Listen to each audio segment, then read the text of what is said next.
هاي. أنا حنان الطاهر. أنا حكواتية بحكي حواديت للأطفال وللكبار.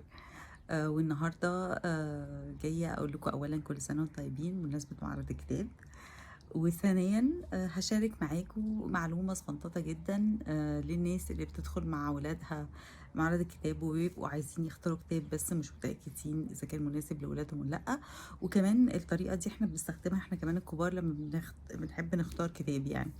فببساطة خالص احنا بيبقى هو عندنا كتاب. اول خطوة بنعملها ان احنا بنبص على الكفر بتاع الكتاب.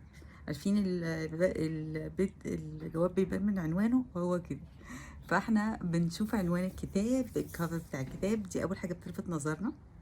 وبعدين بنروح عاملين حاجة تانية ان احنا بنلف الكتاب نقرا المعلومة الصغيرة اللي موجودة لو موجودة، نقراها نشوف هل عجبانا ولا لأ. والخطوة الأخيرة إن احنا بنبتدي نفتح الكتاب نبص جواه كده نفر فيه لو عجبنا ولا مش عجبنا. وبعدين بنقرر إذا كان الكتاب عجبنا نشتريه ولا نشتريهوش. بس دي كانت معلومة كده سريعة على الطاير، ازاي نختار كتاب لو معانا ولادنا، ودي طريقة حلوة قوي نعلمها لولادنا كمان لو حابين. كل سنة وانتم طيبين، اشوفكم على خير. سلام.